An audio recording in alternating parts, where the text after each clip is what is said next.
right, on this episode of the I-501CU podcast, I have the opportunity to interview new author Hardy Smith, who's also a consultant and speaker in the nonprofit space. And the book he just launched is Stop the Nonprofit Board Blame Game. So join me in my interview with Hardy Smith. Hey everybody, this is Michael Corley. Just wanted to let you know we are now sending out a weekly, very brief newsletter. Tips, tricks, pointers to nonprofit executives. That includes both board members and CEOs, executive directors. If you're interested in receiving this, please go to thecorleycompany.com/newsletter and you can sign up. Once again, that's thecorleycompany.com/newsletter. Well, welcome, ladies and gentlemen, to this week's episode of the I-501CU, the podcast for nonprofit board members. Oh, this is going to be a good interview. In fact, Hardy and I and with Reed were just talking and we were laughing so hard, we realized we got to go ahead and do this podcast.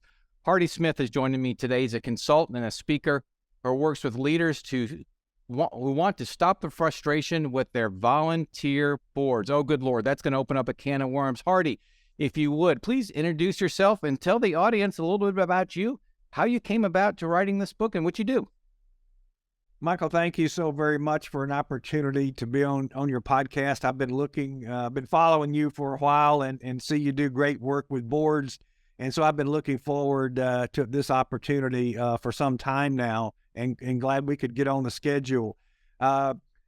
Michael, I'm the author of the Amazon best-selling book, Stop the Nonprofit Board Blame Game. And as a consultant and a speaker, I work with nonprofit organizations and their boards nationwide who want to benefit from positive, productive, fully engaged boards. And I come from a background of over 30 years in the high-performance world of NASCAR racing. It gives me an entirely different perspective on how to recognize the challenges that nonprofits face around their boards. And also it gives me the benefit of a different perspective for identifying the solutions that will create the boards that organizations want. So you write this book, you learn a number of things through the research. Share with the audience how the book came about, and how it evolved, and then we want to get into some of the details of the book. Well, the book is my wife and a number of very close friends continue to remind me, even though the book is out and being quite successful, wow, it sure took you a long time, Hardy, to get that book done. I actually started, the backstory here is I started research for the book way before I had the idea for a book.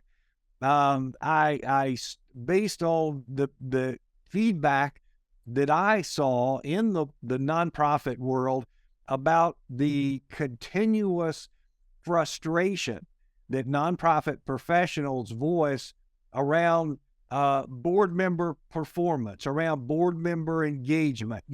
With the engagement question, there's either not enough or in some cases too much, but it's a big issue. So this is definitely one of those things that keeps nonprofit board and board leaders and nonprofit professionals awake at night, trying to answer the compelling question, why don't board members do what they're supposed to do? So I started out on a quest to find out an answer for that question.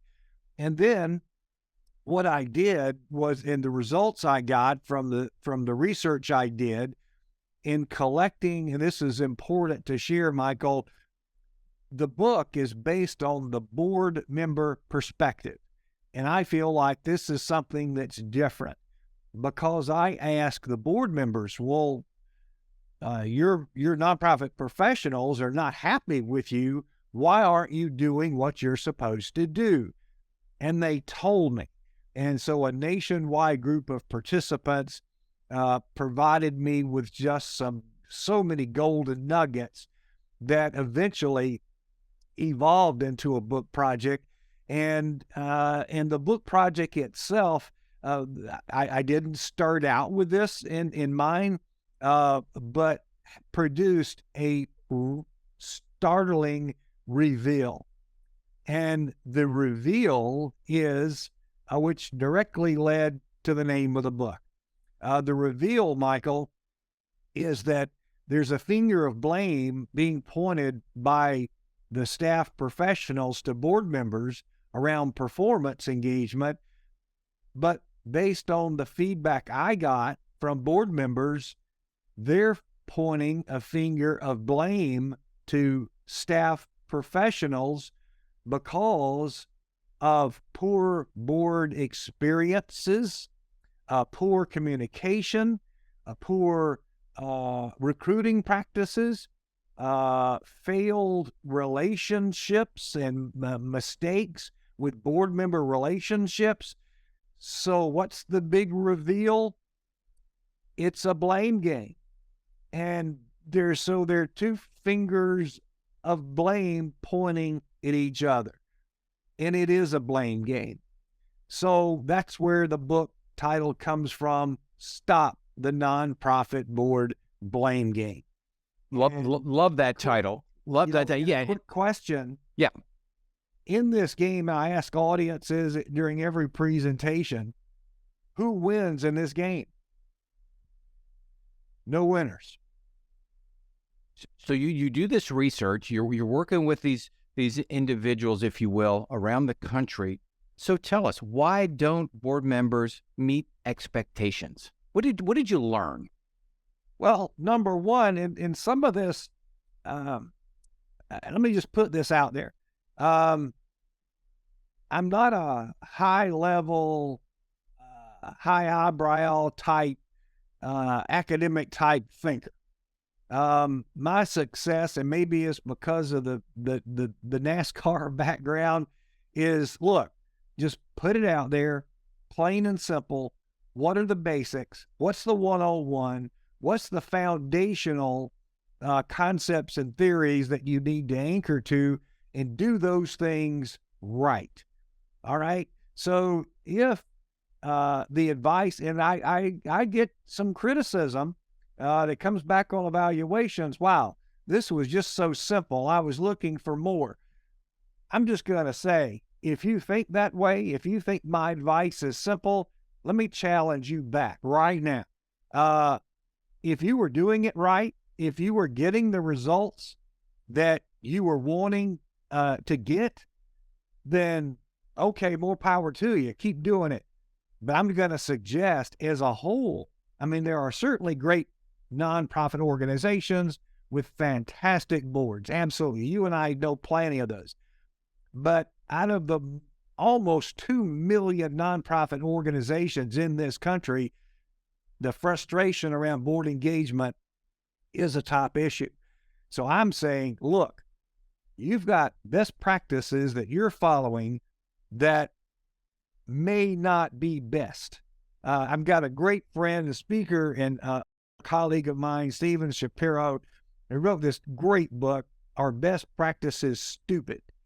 Well, I work with Steven and repurpose that, and it's in the stories in the book, but I repurpose that, Michael, to the challenge question, are nonprofit best practices stupid? So the point is, you need to try something differently if you want a different result. And so here are some of the fails that, again, board members have shared with me, Michael. Number one, if your board members aren't as engaged as you want them to be, you probably have the wrong board members. So I encourage organizations to recruit with purpose, recruit board members with purpose and process. And I outlined that the book goes deep in explaining the how-tos there. I'm not just telling you, I'm showing you how. The next thing is board members share with me, there's what board members who were at one time blue chip board members, top 5 prospects, 5-star prospect board members, become disengaged because of a less than positive board experience. So what are some of the things that contribute to a less than positive board experience? You know what the number one reason is? Without fail, hands down, it is poor communication. And Michael, I'm not talking about communication. I'm not talking about more communication. I'm talking about the need to communicate effectively. And the book outlines all of that. But there are a whole lot of nonprofit board members who do not feel like the communication between staff and board members is adequate. It's appropriate. It may be an issue of timeliness. It may be an issue of surprise, which no board member ever wants to be surprised. It may be that the staff is not communicating with board members in a way that board members want or prefer to be communicated with. So a lot of fails, and I'm going to say, and you probably have seen this, unfortunately, there are those organizations where the relationship between staff and board members from a communication standpoint and lack thereof is intentional. Staff doesn't feel like board members, they're just kind of a necessary evil. And we'll just let them know when we, because if we communicate with them, they're just going to bother us. So it's intentional. A lot of times board members have shared with me, Michael, sometimes they feel like they're mushrooms, kept in the dark and covered with, well, you know what mushrooms are covered with in a grow house. So if that's how a board member feels about how they're being communicated with, let's jump to relationships and the importance of relationships between executive director, CEO, and their board members. It's all about relationships. And the number one problem is poor communication. Anytime I ask an audience, and especially one that's heavy with females, I ask the question, all right, what is the most essential element of a long-term successful relationship? And 100% of the time, everyone knows it's communication. And so if you are not having effective communication with your board members, you are undermining a positive relationship opportunity. So you're really tearing that foundation down. So some of those are the key things that are essential for having a good, positive, productive board experience. Some other quick tips. Number one, board members want to be appreciated. They are volunteers. They are volunteers, and we forget that. When we work with volunteers, thank you is volunteer management 101. We know that. But for some reason, Michael, we don't apply that to our relationships with board members.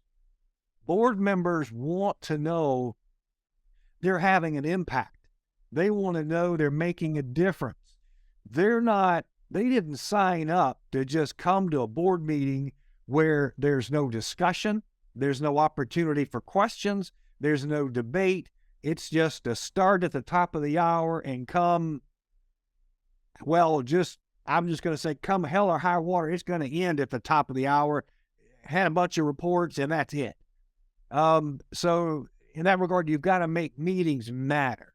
So your meetings are something that a board member looks forward to. Your board meetings a not to be missed meeting, not one that, okay, I've got 3 other things I could be doing. Do I really want to go to that board meeting? Nah, I'm not. I'm blowing it off. And then they're out. So that's a sign of some other things. But those are some quick hitters, Michael, on exactly what happens and why board members don't get the expectation that they want. I'm guessing, Hardy, this creeps up. It's not, you don't wake up and have a dysfunctional board, a disengaged board. It creeps. And so are there certain reasons for the creep? And what would you encourage a CEO or a board chair to do if they're observing any type of creep? Well, number one, what are the signs of the creep. So number one, our board members, what's the attendance look like? So if you're just ballpark, if you're meeting once a month, there are 12 meetings a year. Out of 12, what's your attendance look like? So if I'm at 50%, if I've made 6 meetings, but I've missed 6, is someone paying attention to that? Is staff leadership paying attention to it? And for our board member leaders who are listening, are our board chairs and board leadership paying attention to it? Number 2, are a sign of that creep, negative creep, maybe coming up with a new term here, Michael, a negative creep for engagement, a negative engagement creep. How about that? There we go. Sounds like an article. So the negative engagement creep, are board members coming to meetings obviously prepared or obviously not prepared? What I mean by that is such as, have they read the advance reports? Have they obviously reviewed the minutes? Are they up to speed on the financial statements, the budget documents that were shared in advance? Are they active participants in the meeting? Do they have good, timely questions? Are they willing to challenge? Not disruptive challenge, but constructive challenge. Are they participating in that way? And I'm not talking about just being a regular chatterbox in the meeting. Sometimes, that 1 or 2 board members that just sit and listen and listen and listen, and then whatever it is they've got to say, everyone's paying attention. But are they saying it? And when they have something to say. So, are your board members, and this is important, are your board members showing up early for the meeting for a chance, and are they staying after the meeting, or are they rushing out? So do they come sliding in at the very last minute to slide into their chair around the board table, or are they getting up and leaving as soon as the meeting is over? Now, why is that important? Let me suggest this. A board member who gets there early is coming because not only do they not want to be late, they have an opportunity to see some friends. And the socializing, just like staying after the meeting, the socializing then, that helps create connection. It's a personal reason why they want to come to the meeting. So encourage that and help foster introductions that will lead to more connection. So those connections are extremely valuable. So those are some quick hitter tips, Mike. You mentioned in your book, and I have read the book, and I encourage all of our listeners to do so. And Hardy will give us, where we can go purchase the book towards the end of this podcast. But shout out hardysmith.com. I don't know how you got that URL, but that's a pretty good URL, hardysmith.com. You mentioned, and I picked up on this, a lack of organization. What contributes to poor board engagement? A lack of organization. I love that. Would you just dive into that a little bit? The world of nonprofits, and when you come from the South, you'll understand, and the rest of the country may or may not understand. But the world of nonprofits, in my opinion, is definitely a bless their heart world. There is such dysfunctionality, and one of the things that leads to so much of the lack of success, if you will, not meeting the possibilities of potential, if you will, for a nonprofit mission, and definitely creating to board engagement. Michael, for some reason, I actually know a number of the reasons, but we'll leave those on the side for another conversation at another time. But the nonprofit sector as a whole, for some reason, insist on, they'll say they understand why planning is beneficial. But for some reason, there's an insistence on not doing it. Well, again, a lot of reasons. But here's the bottom line. Board members have told me they become disengaged when they see an organization drifting, when they see an organization functioning without purpose. You can't not drift. You can't move in a focused, purposeful direction, Michael, without some sense of where the heck it is you're going, measured by a degree of specificity with timelines and measurable outcomes and impact statements that point you with guidance on where you're going and what you're trying to achieve. So without the benefit of any kind of planning, and let me insert, without the benefit of good planning, your organization, you're holding yourself back, and you're creating an opportunity for your board members to not feel a sense of purpose. And again, I said earlier, board members get engaged because they believe they can make a difference. They want to have an impact. So it's hard to do that when the organization can't really articulate what it is they're trying to get done, how it's going to happen, how many of whatever it is, how many units of good, if you will be achieved, and by when, and at what cost. Pretty basic things. So and here's another piece of that.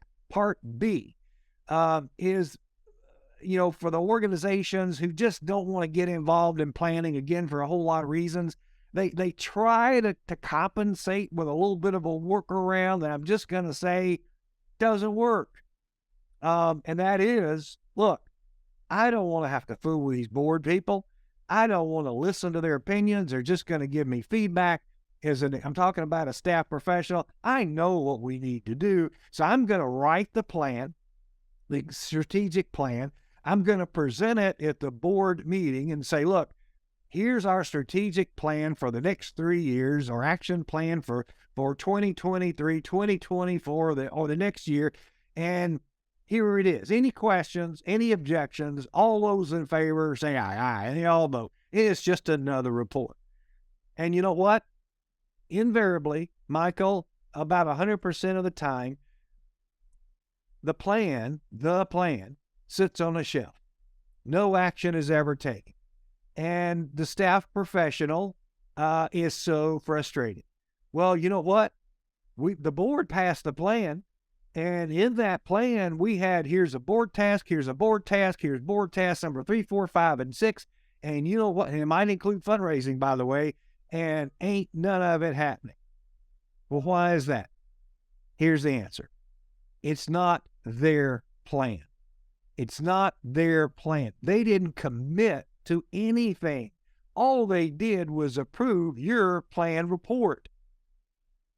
I got a great friend, longtime friend, Dr. Jack Hawkins, who is the chancellor of Troy University. And he said, Hardy, remember this. If they help bake the cake, they own the cake. So I'm an advocate, Michael, of encouraging nonprofit organizations who want to stimulate greater board engagement, use good planning processes as a board engagement tool. It's a way to get them involved. So it might take a little extra time. You might have to listen to thoughts and opinions that you really think you're too busy to listen to, but apparently you're not too busy to stay up sleepless at night because board members aren't doing what they're saying. I'm trying to help you here. So get them involved. It's hard for me, if you ask me for my opinion on what should be included in the plan, I share my opinion with you. The other board members agree with me. It's all doable. It's good. My thought is in the plan. when it comes for implementation and execution by me as a board member and meeting my task obligations, isn't it kind of hard for me to not agree with myself and say, wow, my great idea is what I ought to be doing, so I'm committed to it, right? Does that make sense? Oh, it makes perfect sense. And it's interesting. I've had the exact same conversations with the executive directors that say, oh, you could certainly write the plan. And yes, it will be a lot faster. No doubt. It just won't be effective for the reasons you laid out, Hardy. It's buy-in. And this is almost relationship 101 that we can apply to so many areas of our lives. Let me ask you this as we're moving in towards the end of the interview. So let's say there's an executive director out there that has a disengaged board right now. And what are steps he or she ought to take over the next whatever period of time to begin the re-engagement process? What tips do you have? If this were a presentation that I was doing on board development, board engagement, how to build a better board, how to get the board members you want, and Michael, you were in the audience and you asked that question, I would pull up on the screen a slide shot of a mirror. And my suggestion is an answer to your question, what can you do as a nonprofit professional, is simply look in the mirror.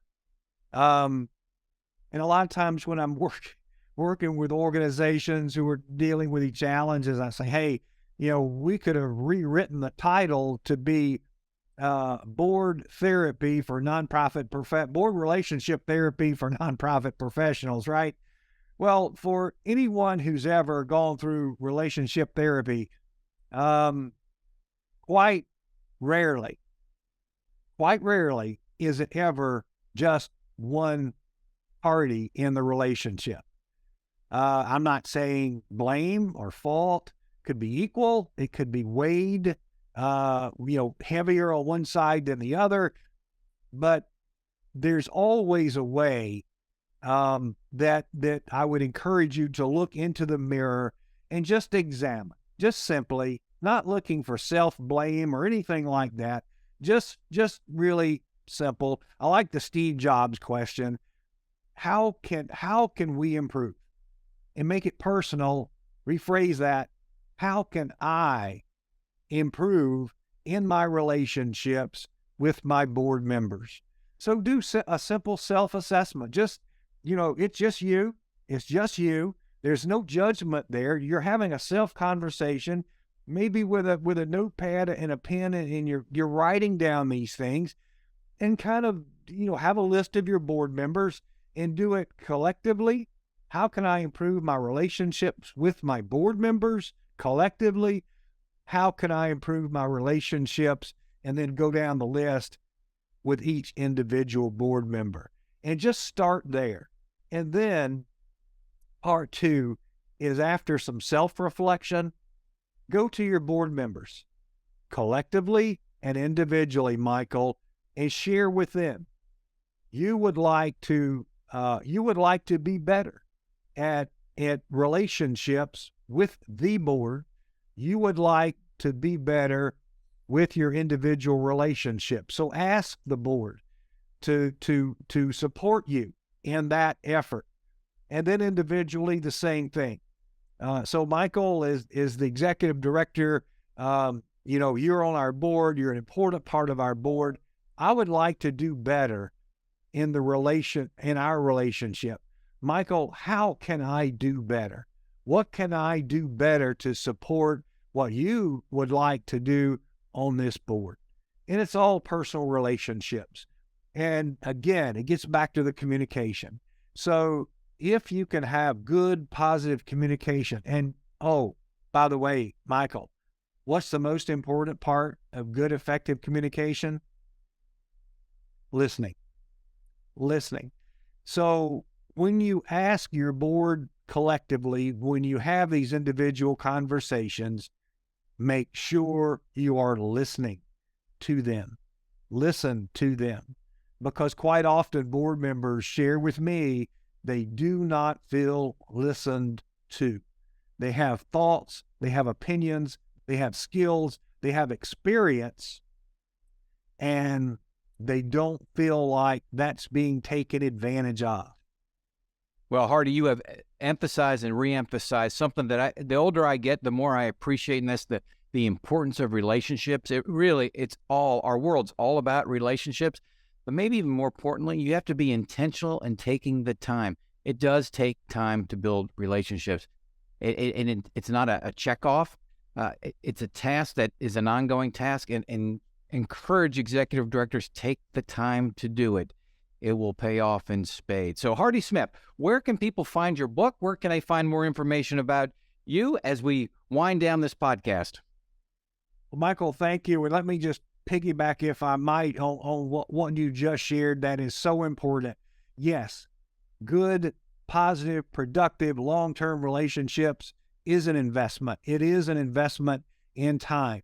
And great, Hardy. Now, and Michael, now you've told me, as an overworked, underappreciated nonprofit staff professional, now you've just given me more work to do. Well, yes, we both have. We've double teamed you. It's 2-on-1. So let me just suggest to you, here's a Dale Earnhardt Jr. quote from NASCAR World. How bad do you want it? How bad do you want a positive, productive, fully engaged board? And if you want it bad enough, you will invest the time.